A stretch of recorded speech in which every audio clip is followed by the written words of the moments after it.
Yeah.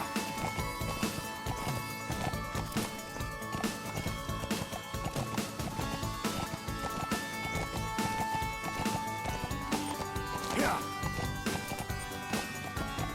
Yeah. Whoa, whoa, whoa.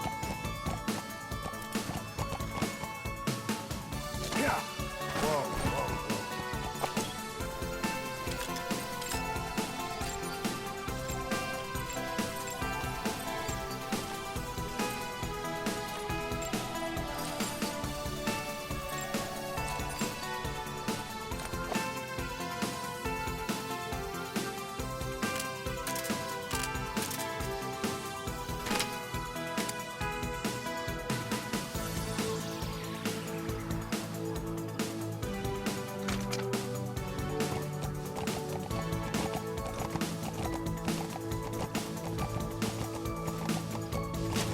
yeah.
You gotta extract him.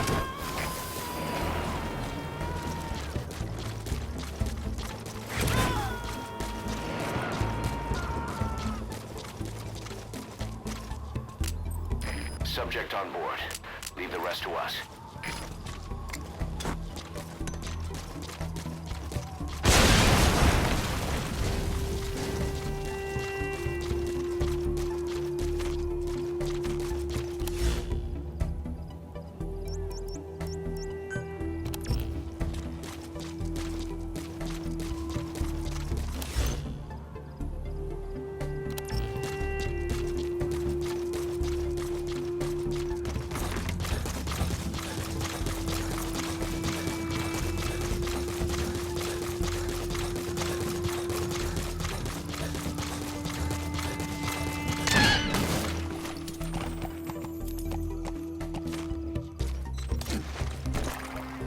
Yeah.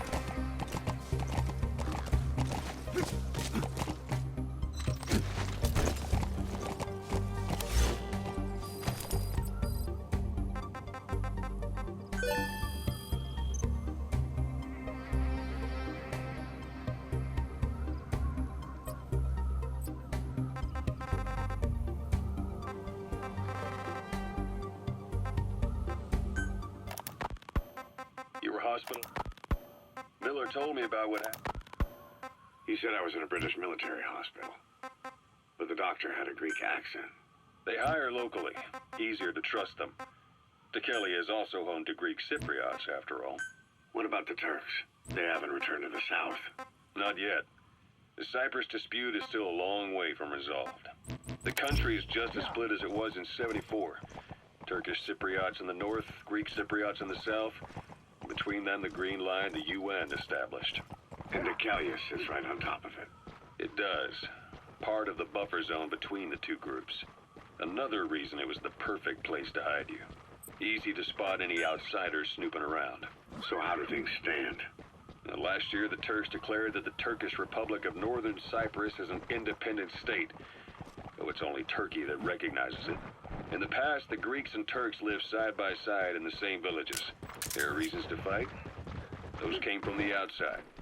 Greece, Turkey, Britain, America, they all have their own stake in pitting the two sides against each other. But once you spark something like this, it's impossible to control. Both sides build up grudges like debt, without the foresight to see that each act of revenge just fans the flames. and then it's too late for other nations to rush in with peace talks. The embers keep on smoldering. Each nation's arrogance only breeds anarchy. The world is paralyzed by this hunger for revenge. Cyprus is no different.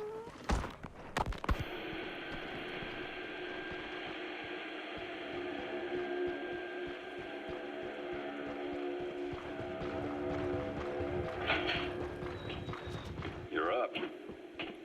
We're changing ships. We can't go sailing the Suez in a whaler. The Suez Canal. When did they reopen it? Not long after you were attacked. Once they finished sweeping it for mines after the Arab-Israeli conflict. Can you stand? We're going to transfer to a container ship for passage through the Suez. Our destination is Pakistan, Afghanistan's neighbor to the south.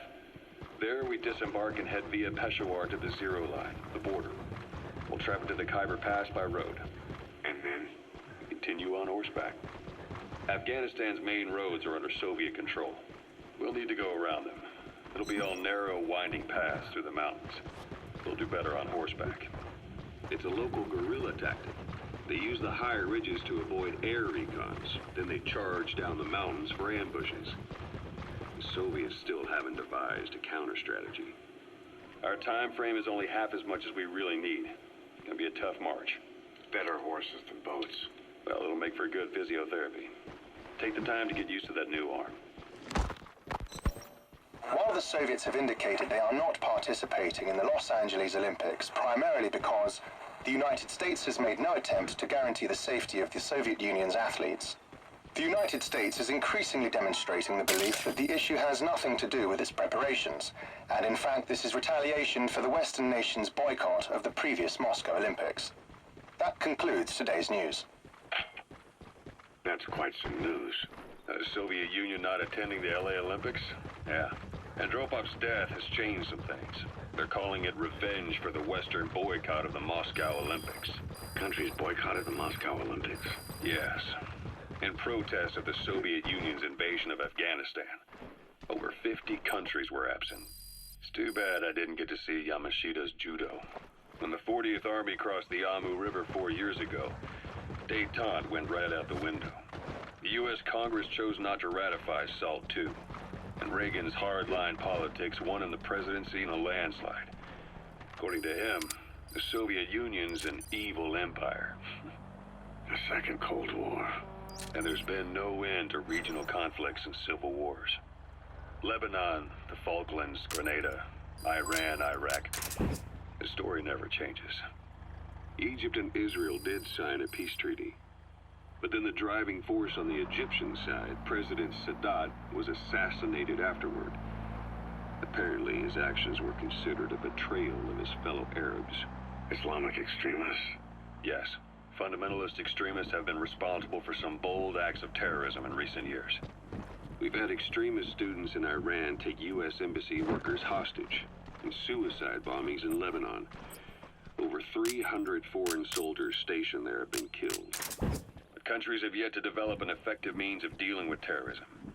Afraid of losing their own men, they've pulled their forces out, handing private forces a golden opportunity. Private forces? Small armies with no national affiliation, working for the highest bidder. That's right, they got the idea from you. After Mother Base went down, they began spreading to meet the soaring demand. Miller's organization is just one of many PFs now.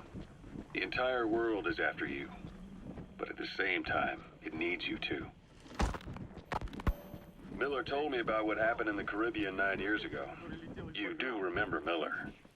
You'd formed a private army with him. An army with no allegiance to a nation. I remember, but... I see. You're not sure what's fact and what's a fantasy caused by the coma. It's still all a mess, huh? All I can do is tell you the facts as they were told to me. I've gone easy on you up until now. Оружие-призрак. Ты попробуй взять в плен душмана с этой установкой. Тебе за это красное знамя дадут. Что? Хватит сочинять, товарищ. Пока. Увидимся.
its own.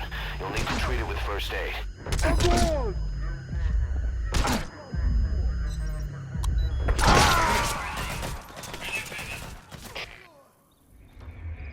Snake, are you okay?